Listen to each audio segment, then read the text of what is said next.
मशहूर गीतकार लेखक मनोज मुंतशिर हमारे साथ मौजूद हैं। मनोज जी, बहुत स्वागत है आपका इंडिया टीवी पर।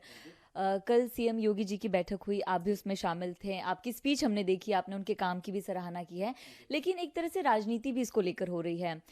यूपी के पूर्व मुख्यमंत्री अखिलेश उन्होंने सवाल उठाया कि जितने भी इंडस्ट्री से जुड़े लोग गए थे वो प्रेशर में गए थे, अपने मन से नहीं गए थे। ये सवाल अपने आप में हास्यास्पद है। प्रेशर, किस तरह का प्रेशर? अगर प्रेशर है तो हम आंकड़ों की बात करते हैं और समझने की कोशिश करते हैं कि क्या प्रेशर में ये सब होता है। आपको पता है, उत्तर प्रदेश में फिल्म बंधु के पास इस वक्त तकरीबन 500 फिल्मों के प्रपोजल्स आ चुके हैं। जो निर्माता वहां फिल्में बनाना चाहते हैं उत्तर प्रदेश में, 500 से ज्यादा फिल्मों के प्रपोजल्स टेबल पे पड़े हुए हैं। तकरीबन 200 फिल्में ऑलरेडी वहां शूट हो चुकी हैं उत्तर प्रदेश में, 200। और 80 से ज्यादा फिल्मों को सब्सिडी दी जा चुकी है।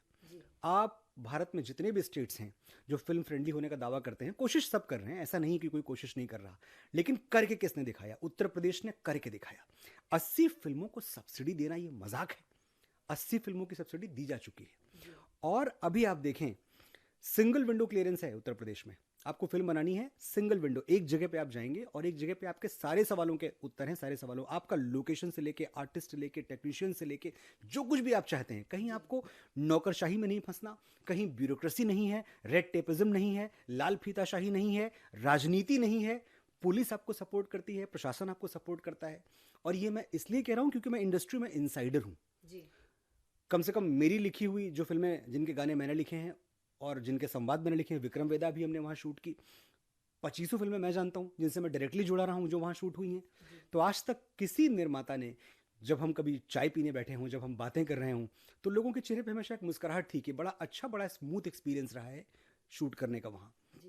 एक बात हम और समझते हैं कि 2 बार नेशनल अवार्ड मिल चुका है उत्तर प्रदेश को for being the most film friendly state. 2 बार। अभी 2020 में जब मुझे नेशनल अवार्ड मिला परिंदा के लिए, तो साथ में मेरे स्टेट को भी मिला, उत्तर प्रदेश को भी मिला। तो ये है उत्तर प्रदेश में जो फिल्मों का माहौल। एक चीज है कि लोगों को ये देखना चाहिए कि जब पूरे देश में बाइकॉट बॉलीवुड जैसे हैशटैग्स ट्रेंड कर रहे हैं, एक हवा जो है वो बॉलीवुड के खिलाफ बनी हुई है, हिंदी फिल्मों के खिलाफ बनी हुई है। ऐसे में भी माननीय योगी जी का महाराष्ट्र आना, मुंबई आना, फिल्म निर्माताओं से मिलना, बगैर इस बात की परवाह किए कि जो लोग हैं, जो पब्लिक है, जो उग्र है इस वक्त बॉलीवुड को लेकर, उसका रिएक्शन क्या होगा। मैं समझता हूं योगी जी की तारीफ इस दिलेरी के लिए, इस बहादुरी के लिए भी होनी चाहिए। और जब भी इस युग का इतिहास लिखा जाएगा, ये बाइकॉट युग का, तो ये भी ध्यान देना होगा कि कोई था, एक राजनेता, एक चीफ मिनिस्टर जो भारतीय संस्कृति के साथ खड़ा है, जो अध्यात्म के साथ खड़ा है, जो खुद योगी है, बैरागी है, वो आके बॉलीवुड के साथ भी खड़ा हुआ। बड़ी बात है, इस पे ध्यान देना चाहिए। इस ट्वीट का जवाब आपने विस्तार से दे दिया, लेकिन मेरा एक सवाल है कि तमाम राजनेता जो हैं वो ये सवाल उठा रहे हैं कि मुंबई से रोजगार चला जा रहा है, कई लोग यहाँ पर बेरोजगार हो जाएंगे, तो उसको लेकर क्या कहेंगे आप? ये डर पैदा किया जा रहा है। जब हम फिल्म इंडस्ट्री की बात करते हैं कि भैया उत्तर प्रदेश में भी फिल्म इंडस्ट्री हो, तो हम फिल्म उद्योग के विभाजन की बात नहीं कर रहे हैं, हम फिल्म उद्योग के विस्तार की बात कर रहे हैं। अब विभाजन और विस्तार ये 2 अलग अलग शब्द हैं, दोनों में बहुत फर्क है, दोनों के मतलब में बहुत बड़ा फर्क है। विभाजन तब है जब यहां की इंडस्ट्री को बांट दिया जाए, और विस्तार तब है भाई यहां की इंडस्ट्री, अगर यहाँ के लोग, यहाँ के टेक्नीशियंस वहां जाके काम कर रहे हैं और वहां नए कलाकार पैदा हो रहे हैं आए दिन। मैं 1999 में मुंबई आया था, अमेठी की पैदाइश हूं। तकरीबन 1.5 साल मैंने फुटपाथों पे गुजारे हैं। 1.5 साल फुटपाथों पर रहना और इस दिन का इंतजार करना कि कोई स्टूडियो का दरवाजा हमारे लिए खुल जाए। घर से दूर, गांव से दूर, माँ बाप से दूर, बड़ा लाडला बच्चा था मैं। लेकिन जिस तरह की जिंदगी मैंने जी है, मेरी कोशिश हमेशा ये रहेगी कि दूसरे किसी मनोज मुंतशिर को यहां आकर वो दिन न सहने पड़े, वो दिन न देखने पड़े। तो इसके लिए जब आज से तकरीबन 2-2.5 साल पहले मैंने तमाम चैनल्स पे आवाज़ उठाई, हमारा भाई था सुशांत सिंह, उसकी मृत्यु के बाद जब हमने ये आवाज़ उठाई कि कुछ भी करके एक फिल्म इंडस्ट्री उत्तर प्रदेश को मिलनी चाहिए, तो उसके पीछे रीज़न क्या था? उसके पीछे रीज़न ये था कि जितनी भी भाषाएं हैं, जितनी भाषाओं में फिल्में बनती हैं, हर भाषा के पास अपनी फिल्म इंडस्ट्री है और हर फिल्म इंडस्ट्री के पास अपनी ज़मीन है। हार्टलैंड आप देखो, अगर तमिल फिल्में कहाँ बनती हैं? चेन्नई में, तमिलनाडु में। देखें ये मैथमेटिक्स, तमिल फिल्में तमिलनाडु, बांग्ला फिल्में वेस्ट बंगाल, तेलुगु फिल्में तेलंगाना, कन्नड़ फिल्में कर्नाटक में। लेकिन हिंदी फिल्में कहाँ बनती हैं? हिंदी फिल्में महाराष्ट्र में बनती हैं, जो कि बन रही बहुत अच्छी बात है। हिंदी फिल्में वहाँ क्यों नहीं बनती जहाँ की मातृभाषा हिंदी है, जहाँ की बोली हिंदी है, जहाँ हिंदी की फसल उगती है, जहाँ कलाकार, जहाँ के लेखक, जहाँ के टेक्नीशियंस हिंदी में जीते मरते हैं। उस भाषा के पास अपना सिनेमा है, लेकिन उस सिनेमा के पास अपनी ज़मीन नहीं है। ये एक अपील थी जो हमने की थी, और माननीय योगी जी ने इसको सुना और इतना त्वरित कार्रवाई की, इंस्टेंट एक्शन लिया। आज देखें आप फिल्म इंडस्ट्री जो जेवर के एयरपोर्ट के पास जो बन रही है, वो कितनी तेज़ी से, कितनी तीव्रता से बन रही है। और पूरे फिल्म उद्योग में, जहां मैं बॉलीवुड की बात कर रहा हूं, मैं जानता हूं कि किसी भी तरह से किसी को भी ना कोई डर है। लोग बहुत एक्साइटेड हैं, रोजगार बढ़ जाएगा, लोग यहां बेरोजगार हो जाएंगे। क्यों? रामोजी फिल्म सिटी नहीं है? रामोजी फिल्म सिटी भी तो है, तो यहाँ के लोग वहाँ भी जाते हैं और इतना काम है। ये सबसे बड़ी अफवाह है। आपके चैनल के जरिए मुझे बहुत सारे यंगस्टर्स सुन रहे होंगे, और उन यंगस्टर्स को हज़ारों लोग ये बताते हैं कि यार तुम्हें मुंबई में कौन पूछेगा, कौन, कुछ होगा नहीं वहाँ जाओगे, क्योंकि बड़े बड़े लोग हैं, सब लोग बैठे हुए हैं कुंडली मार के। मैं कह रहा हूँ आओ, यहाँ टैलेंट की इतनी कमी है, इतना छोटा टैलेंट पूल है, कम सिंगर्स हैं यहाँ, जितने चाहिए उससे बहुत कम सिंगर्स हैं, जितने चाहिए उससे बहुत कम राइटर्स हैं, जितने चाहिए उससे बहुत कम एक्टर्स हैं, जितने चाहिए उससे बहुत कम निर्देशक हैं। हमें बहुत ज़्यादा मास की ज़रूरत है, बहुत इन्फ्लो की ज़रूरत है, हमें बहुत ज़्यादा लोग चाहिए यहाँ काम करने के लिए। तो मैं ये समझता हूँ कि अगर सिर्फ उत्तर प्रदेश नहीं, जितने भी हमारे प्रदेश हैं और हमारे केंद्र शासित प्रदेश हैं, हर जगह अपनी फिल्म इंडस्ट्री होनी चाहिए, तब भी फिल्मों के लिए लोग कम पड़ेंगे। मनोज जी, बतौर कलाकार क्या लगता है आपको कि इन सारी चीजों में राजनीति नहीं लाना चाहिए?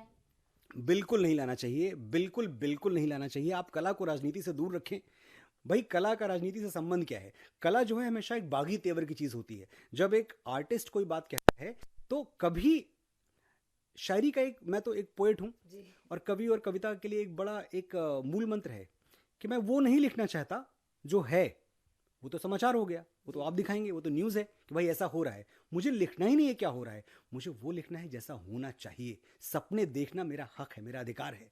तो उन सपनों में राजनीति, एक कलाकार की कल्पना में राजनीति, सिनेमा में राजनीति, मैं इसकी घोर निंदा करता हूं। और मुझे बहुत तकलीफ हो रही है कि एक अच्छा कदम उठाया गया, कल माननीय योगी जी का यहाँ आना, और जो माहौल था उस कमरे का, आप देखती तो आपको लगता है कि हाँ, कितनी एनर्जी पॉजिटिव है। हर किसी को आश्वासन मिलना प्रदेश के मुख्यमंत्री की तरफ से कि आप जो चाहोगे होगा।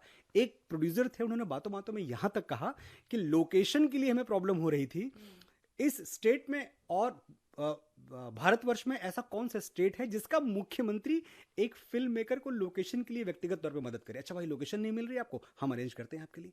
कहाँ होता है ऐसा? तो इस पर राजनीति ना की जाए, यही अच्छा है। अच्छा, कल भी मैं उस बैठक के दौरान मौजूद थी, तो सोनू निगम से मैंने एक सवाल पूछा था कि बॉलीवुड को लेकर क्या सोचते हैं, जिस तरह का ट्रेंड चल रहा है।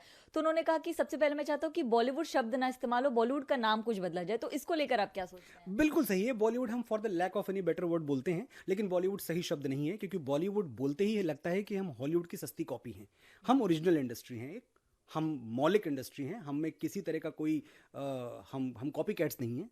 तो बॉलीवुड बिल्कुल नहीं कहना चाहिए। ये बात अमिताभ बच्चन जी भी कहते हैं, और ये बात सोनू निगम ने भी कही, मैं भी कहता हूँ कि बॉलीवुड नहीं कहना चाहिए। क्या कुछ एक पर्याय हो सकता है, कोई नाम अगर? हिंदी फिल्म उद्योग, हिंदी फिल्म जगत, बिल्कुल सीधा सा सिंपल सा वर्ड है, सबको समझ में आता है। जी। कॉपी कैट शब्द का आपने इस्तेमाल किया। ट्विटर पर मैं कुछ कमेंट्स पढ़ रही थी, तो ज्यादातर लोगों ने सवाल किया है कि जैसे कि बॉलीवुड की फिल्में अब चल नहीं पा रही, उतनी खास इनकम नहीं हो पा रही है, गानों को लेकर अब लोग सवाल उठा रहे हैं कि क्या अब बॉलीवुड के पास क्रिएटिविटी नहीं है, पुराने गानों को उठाकर उसका रीमेक किया जाता है। आपने भी गाने रीमेक किए, लेकिन खूबसूरत तौर पर, जिसको काफी ज्यादा पसंद भी किया गया है। लेकिन बतौर कलाकार क्या सोचते हैं कि इस तरह के जो कमेंट्स आ रहे हैं कि क्रिएटिविटी नहीं बची है? रीमेक्स होने चाहिए, ऐसा नहीं कि नहीं होने चाहिए, लेकिन दाल में नमक के बराबर।